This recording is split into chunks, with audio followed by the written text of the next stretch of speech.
In the last video, we built out a new shed. But not just any shed. We built the shred shed. After working out of a tiny metal box for the last 2 years, we built out a new workshop that has a wall big enough to expand on our tool collection. We hung up a new custom-made sign that lets you know exactly where you're at, and the new workbench we built has more surface area than I know what to do with. But in order to make this place the bike cave that it's intended to be, we needed to solve the bike storage problem. My first plan was to hang a bike on either side of the doorway, but that doesn't account for all the bikes we have, nor does it allow us to add any more bikes to our fleet. I also thought about hanging them from the oddly shaped walls, but I didn't like how far they stuck out over the floor.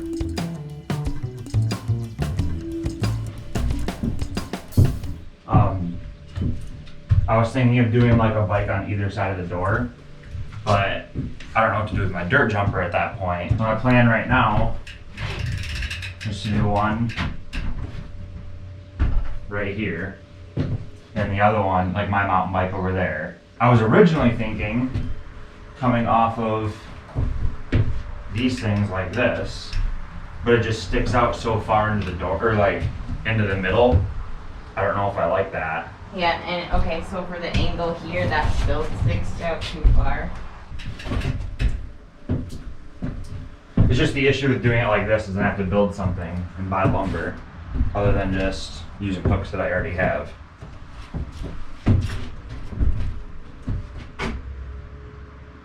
You might be right though. After going through all the different options with Rachel, we decided that building something was going to be our best bet. And since we had a bunch of old twisted 2x4s laying around, I decided to build the style of bike rack that cages in your back tire and leaves your bike standing in its normal riding position. In order to prevent the bikes from taking up all of the usable space in the shed, I built this rack at a 45-degree angle, which saves us a lot of floor space. Building the rack like this also allows you to sandwich your bikes much closer together, but in the process, I managed to prove to myself that I don't know what I'm doing. No. What the heck? Well, take it apart.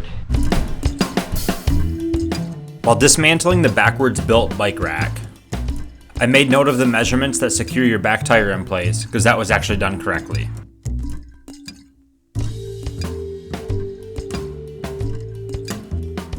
It's important to note here that if you build one of these bike racks for yourself, the distance between the vertical planks that hold your rear tire in place vary for each tire size that you have. Well, let's try this again. Good news. Point the right way. Ah! Sweet.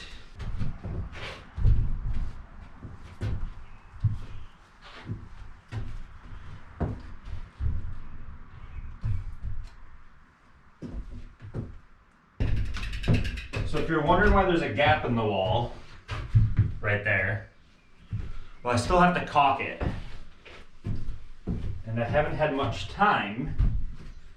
I don't know if you've heard, but our town was underwater last week. 53, 26, and something. 26th and 1/8. 26th and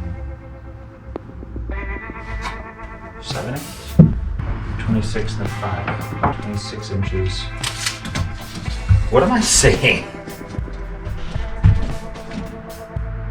26 and 5/8. So that's the middle. From here. That's the middle. Making this way too complicated.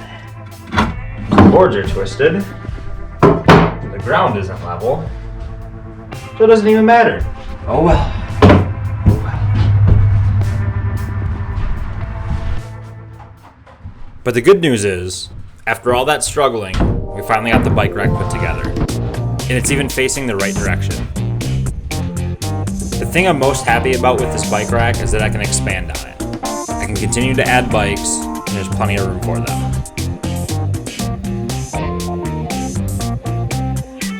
If you like watching a guy try and complete a bunch of simple tasks in the shed, consider subscribing. We've got trail dogs, and we try to build a lot of cool bike stuff. So click the circle right here and make sure that you're subscribed.